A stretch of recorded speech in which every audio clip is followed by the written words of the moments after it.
Le 19h30, Nathalie Malleux. Madame, Monsieur, bonsoir. Merci de vous informer sur la une. Voici les titres du 19h30. Du brun qui domine la carte de la Belgique. Nous vivons un épisode de sécheresse extrême. Pas encore de mesures de restriction, mais des conseils pour économiser l'eau. Une amende salée, 174 € pour usage du GSM en voiture. Jusqu'à demain soir, la police mène des contrôles intensifs contre la distraction au volant. Et nous ferons arrêt dans des stations-service qui proposent des carburants au tarif le plus bas. Entre les obligations du marché, les pompistes appliquent leur propre politique commerciale. De jeunes Ukrainiennes plient bagages et quittent leur famille d'accueil belge. La cohabitation, vous le verrez, n'est pas toujours simple. Nous ferons aussi le point sur les combats concentrés dans l'est de l'Ukraine. Et puis plein feu sur le jury du Festival de Cannes, présidé par Vincent Lindon. C'est le début de la grande fête du cinéma ce soir sur la Croisette. Hugues Daillet nous attend sur place.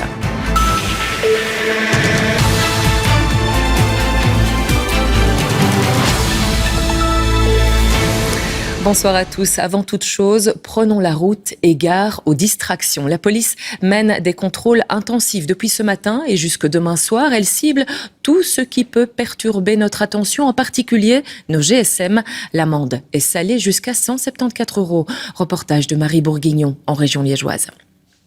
Ils sont sur le qui-vive depuis ce matin. L'inspecteur Matagne et son coéquipier participent à l'action policière contre la distraction au volant. Les conducteurs au téléphone, ils les repèrent en un coup d'œil. Ouais, il est au GSM. L'action a lieu pendant 48 heures. La police fédérale de la route s'associe avec les 110 zones de police locales. Aujourd'hui, on a la chance d'être en anonyme, ce qui facilite naturellement pour la constatation des infractions. Et voilà, donc notre façon de procéder, c'est on observe la circulation, on regarde un petit peu les comportements, parce que généralement, c'est toujours précurseur. Il y a toujours une petite faute qui est commise au départ, une personne qui reste constamment à gauche, qui nous laisse supposer qu'elle pourrait être en train d'utiliser son GSM. Et comme vous l'avez vu ici, ça se révèle vrai. Moi j'étais au GSM au volant, donc malheureusement j'ai la voiture depuis peu de temps, donc je ne l'avais pas encore connecté. Je l'ai fait quand j'étais sur l'autoroute. Tout le monde le sait, beaucoup de monde le fait, donc voilà, je me suis fait avoir. Ils étaient là au mauvais moment, donc voilà, c'est comme ça. Le 3 mars dernier, l'amende en cas de GSM au volant a été augmentée. Elle s'élève désormais à 174 €. Concrètement, en conduisant, il est interdit de tenir son téléphone en main ou de le coincer entre l'oreille et l'épaule, tout comme le poser sur ses jambes ou sur le tableau de bord. Il est aussi interdit de le déposer sur le siège passager. La seule manière d'utiliser son téléphone en voiture est d'avoir un support spécifique pour le tenir. Alors, quand vous imaginez que ne fût-ce que simplement lire un SMS, vous avez parcouru plus de 200 mètres, je crois que la conclusion elle est très simple. Si on veut rester connecté, le seul élément avec lequel il faut rester et exclusivement connecté, c'est la route. Dans le cadre de cette action, la police cherche aussi à sensibiliser aux autres comportements à risque en voiture. Ça peut aller de manger sa tartine, à lire son journal, à se maquiller, à se couper les ongles. Donc ce sont tous des éléments qui font qu'à un moment donné, on perd la route au niveau contact. On ne regarde plus, on est occupé à autre chose. Selon les études, jusqu'à 25% des accidents de la route sont dus à la distraction au volant. Oui, restons donc attentifs, notamment sur la E19 Mons-Bruxelles. Elle est à nouveau fermée à la circulation, cette fois à hauteur de Mons. Bonsoir Alexis Gonzalez. Il y a eu un autre accident important cet après-midi, non loin de là où hier déjà, un accident paralysait la circulation. Effectivement, à 2 sorties de l'endroit où il y a eu l'accident hier, nouvel accident, cette fois-ci un accident de roulage entre 2 camions. Un camion qui transporte des colis, des cartons, et derrière moi, vous le voyez, un camion qui transporte du grain. Et pour l'instant, c'est ce que la protection civile est en train de faire. Elle est en train de vider les 24 tonnes de grain du camion, et cela risque de prendre un peu de temps, 1 heure, 2 heures, nous dit-on, mais sans certitude, et ce qui provoque de nouveaux bouchons, des embarras de circulation, 6 km de fil, 30 à 40 minutes de retard. un conseil pour les automobilistes, prendre la 24 bis à hauteur des Grands Prés pour éviter de se retrouver dans la circulation et les bouchons. On nous dit qu'à hauteur de Jemap, on distribue déjà de l'eau aux automobilistes qui sont bloqués, puisque vous le savez, il fait chaud.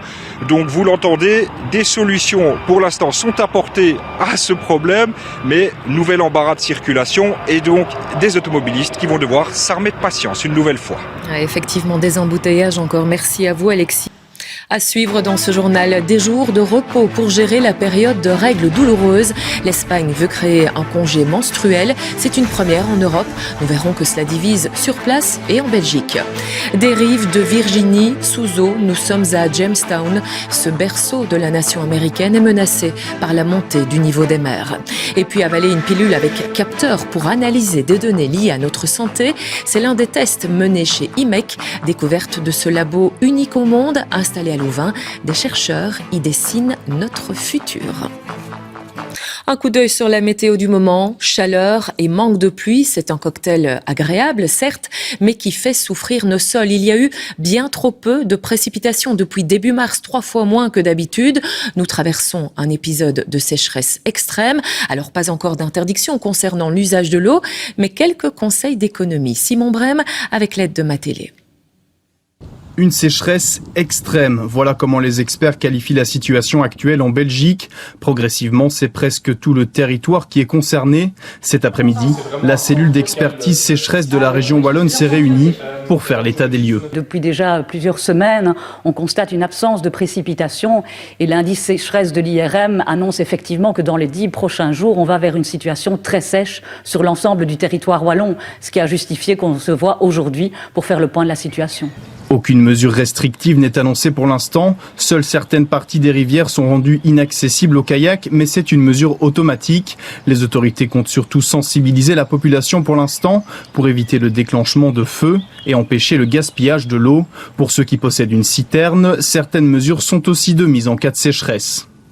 Il faut toujours vérifier le niveau de sa citerne d'eau de pluie. Parce que si on arrive au fond de la citerne, en fait, il y a beaucoup de crasse, de feuilles, de différentes matières organiques qui risquent en fait de dégrader votre qualité de l'eau. Donc il faut toujours tenir à l'œil le niveau de sa citerne. Et quand elle est trop basse, surtout ne pas hésiter à en remettre. Ça vous évitera d'avoir des problèmes de qualité de l'eau, par exemple, mais aussi d'avoir simplement plus d'eau dans les toilettes si par exemple votre citerne y est raccordée. Mieux vaut remplir sa citerne pendant les heures creuses, à savoir pendant la nuit. Dans les prochains jours, des orages vont survenir, mais pas sûr qu'ils changent vraiment la donne. Les orages attendus ce week-end pourraient apporter leur lot de précipitations. Maintenant, reste à voir s'il s'agira de pluie continue, de pluie ruisselante. Quoi qu'il en soit, cela aidera sans doute à relever un petit peu les statistiques et nous rapprocher peut-être d'une année un petit peu plus normale. C'est à long terme que ça va jouer au niveau des prévisions météo. Si la situation persiste, nous battrons alors le record de la sécheresse historique de 1976. L'actualité nous emmène à présent en Ukraine. La Russie serait-elle en train de perdre la guerre qu'elle a déclenchée il y a 83 jours? Les réalités de terrain sont en tout cas très différentes. À Kharkiv, par exemple, on célèbre la fuite de soldats russes, mais dans l'extrême est, dans le Donbass, les bombes pleuvent toujours. Dieudonné Pipers et Philippe Antoine. Les bombardements tout proches ne les effraient presque plus. Ils se déplacent en traversant les jardins d'une zone qu'ils connaissent par cœur, à proximité d'Izium. Une zone qu'ils refusent à tout prix d'abandonner, parce qu'ils savent très bien que ce serait comme ouvrir la porte du Donbass aux troupes russes, alors ils résistent le plus vaillamment possible. Nos hommes, ils vont au combat, tous les jours, sous ce feu. Vous pouvez le voir là, vous l'entendez. Parce que nous croyons que tous les pays démocratiques, parce que nous croyons que le monde entier va venir nous aider. En attendant, ces volontaires continuent à défendre et protéger leur pays, même si certains habitants s'obstinent à rester exposés, comme cette femme, Natacha. Ils lui proposent de l'aider à quitter sa maison, mais elle ne veut rien entendre. Je ne veux pas trahir mon mari. Il est enterré dans le cimetière ici. Je ne le quitterai pas. Je veux rester parce que c'est chez moi et que je n'ai nulle part où aller. Une centaine de kilomètres plus loin, Les bombes se sont tues. Nous voici à Kharkiv, la deuxième ville du pays, férocement attaquée par les Russes, mais désormais libre. On peut, sans crainte, y circuler à nouveau, mais pas forcément retrouver son logement. Il n'est plus possible de vivre dans ce bâtiment, il doit être démoli. Même les services de secours nous ont dit qu'il serait démoli. Peu à peu, les occasions de se réjouir reviennent elles aussi, comme ce concert, le tout premier depuis plusieurs mois. Les quelques dizaines de spectateurs qui ont pu y assister n'ont pas caché leur satisfaction. Certains ont même fait quelques pas de danse. Pas d'air de fête par contre aux abords de l'usine d'Azovstal à Mariupol. Elle est assiégée depuis le début de l'offensive russe et environ 260 soldats ukrainiens, dont une cinquantaine de blessés, viennent d'être évacués. Alors les versions divergent. Côté ukrainien, on affirme que ces soldats ont trouvé refuge en territoire occupé par les Russes, mais qu'ils feront l'objet d'un échange. Côté russe, on affirme que c'est une reddition et que ces combattants, désormais prisonniers, seront traités conformément aux règles internationales. Et nous restons aux États-Unis. Nous vous emmenons à Jamestown. La ville vient d'être placée sur une liste de 11 sites américains menacés par le changement climatique et la montée des eaux en particulier. C'est tout un pan de l'histoire de la nation américaine qui risque de disparaître. On voit cela avec Sacha Vinagre et Nathalie Massard. Sous l'eau, les vestiges du berceau de la nation américaine. Ici, le drapeau anglais flotte derrière Pocahontas, car c'est sur ces rives de Virginie occupées par les Amérindiens pendant 12 000 ans qu'ont débarqué les premiers colons anglais, menés par le capitaine John Smith au XVIIe siècle. Where we're standing right now is what was called Smithfield, where John Smith drilled the troops in 1607 and 8. And as you can see, it's completely flooded. And this is a perfect example of sea level rise climate change and how it's affecting us. Les archéologues sont engagés dans une course contre la montre, une course contre la montée des eaux qui menace le site de disparition. Alors, dorénavant, ils mènent les fouilles entourés de sacs de sable et de bâches déployées à chaque averse. On a daily basis, we're having to close the site a lot more, so we have big plastic that we have to pull over the site on a regular basis. And when it rains, we have to pump out the site. And the more water that we get, the more we have to pump out. So it's taking more time. Le cimetière du XVIIe siècle est désormais sous eau, il y a urgence. 96 000 tonnes de granit doivent être déversées au pied de la digue existante, première mesure d'un plan de protection de 2 millions de dollars pour sauver ce patrimoine, précieux témoin de mondes disparus, les Indiens, les colons anglais, les esclaves emmenés d'Afrique. Et revenons en Belgique pour une plongée dans le futur avec le centre de recherche IMEC, un nom célèbre dans la Silicon Valley et pourtant peu connu chez nous. IMEC est basé à Louvain, c'est le plus grand laboratoire de recherche au monde sur les composants de base de l'électronique moderne. Là, 5000 employés imaginent l'high-tech de demain. Découverte avec Samy Herman, Vincent Bayonnet et Laurent Van de Berg. Ces petites pilules ne vous soigneront pas, mais vous les avalerez peut-être d'ici quelques années. Une technologie belge, miniature, qui a nécessité plusieurs années de recherche. Il s'agit en fait d'un laboratoire.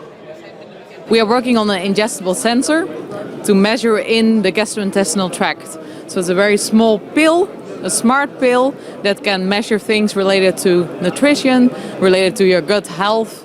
Imaginez maintenant un dépistage du cancer du poumon, dans certaines régions du monde la tuberculose ou détecter un virus comme le Covid. Cette technologie est encore en développement. This is a breath sampling device. It's able to capture aerosols in your breath on a microfluidic chip. On this chip, we can then execute a PCR process to detect if there are viruses inside. Enfin, le robot jusqu'à présent solide pourrait devenir sensible et délicat. Mais surtout, il serait capable, s'il est blessé, de se guérir seul. Dans des robots, on aimerait utiliser des matériaux plus doux, comme notre peau par exemple pour mieux pouvoir saisir des objets avec des pinces. Mais ces matériaux doux, ils sont beaucoup plus fragiles. Donc c'est pour ça qu'on travaille sur des matériaux auto-cicatrisants qu'on aimerait utiliser dans les robots. Ces découvertes devront être développées par des entreprises avant d'être commercialisées. Rien ne serait possible sans la miniaturisation des puces et des capteurs. La puissance de calcul dans une puce actuelle elle est environ 1 million de fois supérieure à ce que pouvait faire le centre de calcul de la NASA quand on a mis l'homme sur la Lune. Dès les années 80, les chercheurs développent ces technologies. Google, Facebook, Apple, difficile de citer un géant de la tech qui ne travaille pas avec IMEC. Récemment, le centre de recherche a aussi créé une vingtaine de sociétés en Belgique. Ce qu'on fait maintenant depuis 4-5 ans, c'est qu'on réserve certaines technologies IMEC qui ont un grand potentiel de produits, et plutôt que de laisser des boîtes existantes développer ces produits et les amener vers le marché, on crée nos propres sociétés. Et les développements Made in Belgium ne s'arrêteront pas là. Des batteries sont en test, peut-être un jour pour l'aviation. Les futurs smartphones seront très certainement capables de voir l'invisible, différencier cette feuille de son imitation plastique. Autre star de la chanson, Angèle. Nous en parlions hier soir. Elle a lancé sa série de concerts en Belgique sur la scène de Forêt Nationale. 8000 personnes sur place pour applaudir la chanteuse belge qui a offert un show à l'américaine. Extrait avec la chanson Libre.